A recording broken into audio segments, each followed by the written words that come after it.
I'm Ron Paul, a congressman from Texas. I am pleased to be here to debate because this is a very important debate, but I am convinced that needless and unnecessary wars are a great detriment. They undermine our prosperity and our liberties, they add to our deficits, and they consume our welfare. We should take a careful look at our foreign policy. Right to the questions. Our leadoff question is from the Honorable Ed Meese, the former Attorney General of the United States, who's representing the Heritage Foundation. At least 42 terrorist attacks aimed at the United States have been thwarted since 9/11. Tools like the Patriot Act have been instrumental in finding and stopping terrorists. Shouldn't we have a long-range extension of the investigative powers contained in that act so that our law enforcement officers can have the tools that they need? Paul, I suspect you disagree. I do. Tell us why. I think the Patriot Act is unpatriotic because it undermines our liberty. I'm concerned, as everybody is, about the terrorist attack. Timothy McVeigh was a vicious terrorist. He was arrested. Terrorism still on the books, internationally and nationally, is a criminal, it's a crime, and we should deal with it. We dealt with it rather well with Timothy McVeigh. But why I really fear it is we have drifted into a condition that we were warned against because our early founders were very clear. They said, don't be willing to sacrifice liberty for security. Today, it seems too easy that our government and our Congresses are so willing to give up our liberties for our security. I have a personal belief that you never have to give up liberty for security. You can still provide security without sacrificing our Bill of Rights. I want to bring others in, but do you want to respond, Mr. Speaker? Yeah. Timothy McVeigh succeeded. That's the whole point. Timothy McVeigh killed a lot of Americans. I don't want a law that says, after we lose a major American city, we're sure going to come and find you. I want a law that says, you try to take out an American city, we're going to stop you.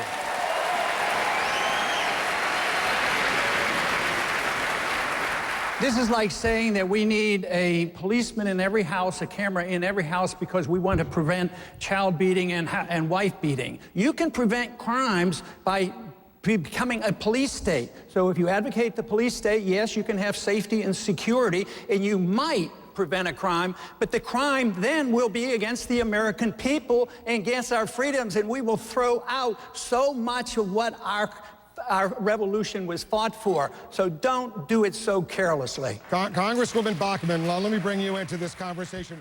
Just to be precise, is it ethnic profiling, religious profiling? Who would be profiled?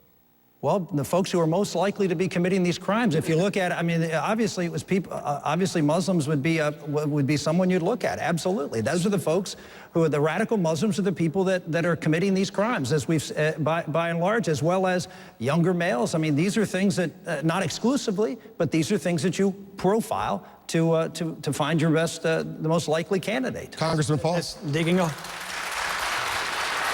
a hole for ourselves. What if they look like Timothy McVeigh? You know, he was pretty tough criminal. I think we're using too much carelessness in the use of words that we're at war. I don't remember voting on a declaration of war. Oh, war against terrorism. And terrorism is a tactic. It isn't a person. It isn't a people. So this is a very careless use of words. What about this? Sacrifice liberties because they're terrorists? You're the judge and the jury? No, they're suspects. And they have changed in the DOD budget, they have changed the wording on the definition of Al-Qaeda and Taliban. It's anybody associated with organizations, which means almost anybody can be loosely associated. So that makes all Americans vulnerable. And now we know that American citizens are vulnerable to assassination. So I would be very cautious about protecting the rule of law. It will be a sacrifice that you'll be sorry for. Herman Cain, let's bring you into this conversation. Are you with me? We were waiting for you. I'm Mike Gonzalez of the Heritage Foundation. Thank you. If Israel attacked Iran to prevent Tehran from getting nuclear weapons, would you help Israel launch the attack or support it otherwise? Congressman Paul, would you support Israel and help Israel in such an attack? No, I wouldn't do that. But there'd be good reasons, because I don't expect it to happen, because, you know, the Mossad leader that just retired said it would be the stupidest thing to do in the world. And it's a big argument over in Israel. They're not about to do this. They've just polled 40 major experts on foreign policy here by the National Journal. Now, one of them said there should be a unilateral attack on the sites in Iran. So that's not going to happen. And if it did, you're supposing that if it did, why does Israel need our help? We need to get out of their way. I mean, we interfere with them. We interfere with them when they deal with their borders, when they want to have peace treaties. We tell them what they can do because we buy their allegiance and they sacrifice their sovereignty to us. And then they decide they want to bomb something.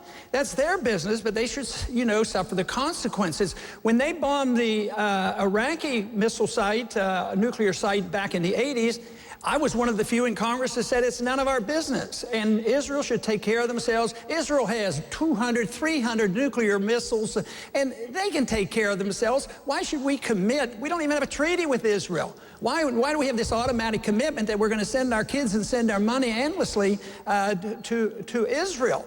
So I think they're quite capable of taking care of themselves. I think we do detriment. Just think of all the money we gave to Egypt over 30 or 40 years. Now look, we were buying friendship. Now there's a civil war. They're less friendly to Israel. That whole thing is going to backfire once we go bankrupt and we remove our troops. So I think we should be very cautious in our willingness to go to war and send troops without a proper declaration by the U.S. Congress. Let me let her on, Paul. I think the aid is all worthless. It doesn't do any good for most of the people.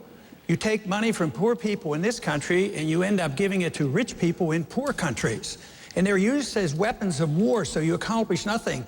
We should export maybe some principles about free markets and sound money, and maybe they could produce some of their own wealth. But this whole idea of talking about the endless wars and the endless foreign aid, it seems like nobody cares about the budget. I mean, we're in big trouble, and nobody wants to cut anything. So if you're going to keep sending foreign aid overseas and these endless wars that you don't have to declare and go into Libya without even consulting with the Congress, the biggest threat to our national security is our financial condition. And this is just aggravating it. Governor Romney. Congressman Paul, what they're doing is cutting $1 trillion out of the defense budget. They're cutting $1 trillion out of the defense budget, which just happens to equal the $1 trillion they're putting into Obamacare. And so what you have is a president that has a priority of spending us into bankruptcy, but he's not just spending us into bankruptcy, he's spending the money foolishly. We need to protect America and protect our troops and our military and stop the idea of Obamacare. That's the best way to save money, not the military. But hold on one second, because Ron Paul wants to respond to that point. Well, they're not cutting anything out of anything. All this talk is just talk. Believe me.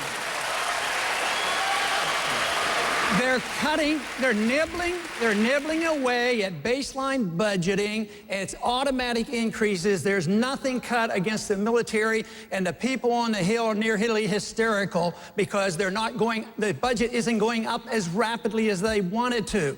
It's a road to disaster. We better wake up. Oh, okay. We have a question. Please give us your name and your organization. Thank you. My name is Phil Trulock. I'm Executive Vice President, Chief Operating Officer of the Heritage Foundation. And I'd like to thank all the candidates for joining us tonight. I know some of you may want to be in other places, but we appreciate you being here and sharing your views with us. I'd like to turn it back a little closer to home and talk about what's going on in the borders, our southern border. As all of you know, the drug-related crimes and violence are getting heavier and heavier in that area. First, do you consider that to be a national interest threat? And secondly, what could we be doing with the Mexican government to help stop these drug cartels? Congressman Paul, you're from Texas. You agree with your governor? Not entirely. No, the drug war was mentioned. I think that's another war we ought to cancel because it is to nobody's benefit. And that's where the violence is coming from. But yes, we do have a national responsibility for our borders. What I'm sort of tired of is all the money spent and lives lost worrying about the borders between Pakistan and Afghanistan, forgetting about our borders between the United States and Mexico. We should think more about, you know, what we're doing at home. We need better immigration services, obviously. But, you know, if you subsidize something or give people incentives, you get more of it. So if you give easy road to citizenship, you're going to have more illegals. If you have a weak economy, which is understandable and we should have prevented, that's understandable. But mandating to the states and to Texas that we have to provide free medical care and free education, that's a great burden. It was a great burden to California and all the border states. So I would say eliminate all these benefits and talk about eliminating the welfare state, because it's detrimental not only to here, but the people that come, because that's the incentive to bring their families with them. But I just wanted you to clarify, when you say cancel the war on drugs, does that mean legalize all these drugs? I think the federal war on drugs is a total failure. You can at least let sick people have marijuana because it's helpful, but compassionate conservatives say, well, we can't do this. We're going to put people who are sick and dying with cancer, and they're being helped with marijuana if they have multiple sclerosis. The federal government's going in there and overriding state laws and putting people like that in prison. Why don't we handle the drugs like we had alcohol? Alcohol's a deadly drug.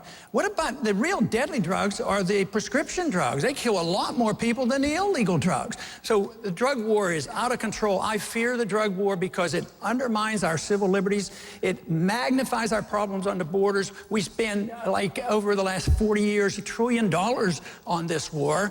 And believe me, the kids can still get the drugs. It just hasn't worked. Herman Cain, let me let you weigh in.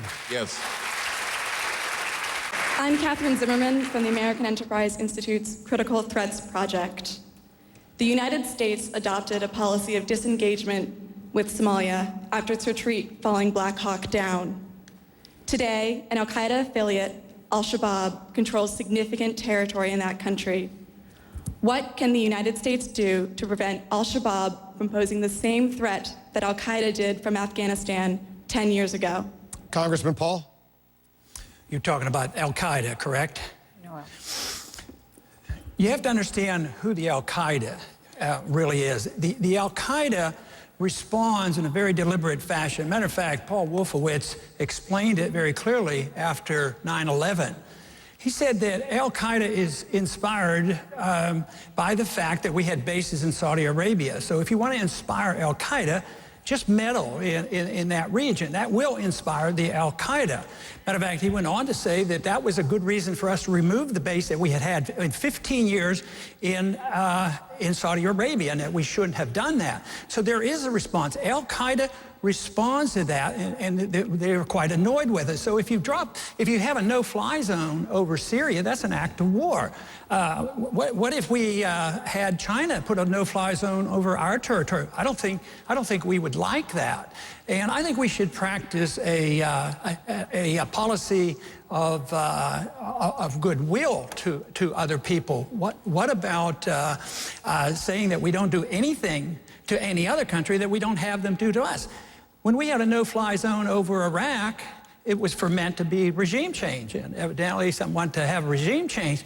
But what is our business? Why should we spend more money and more lives to get involved in another war? That is the internal affairs of the other nations, and we don't need another nation to start nation building. We have way too many already. So this is just looking for more trouble. I would say, why don't we mind our own business? Governor Romney, where do you stand? I want to do this quickly if we can, because we don't have a lot of time.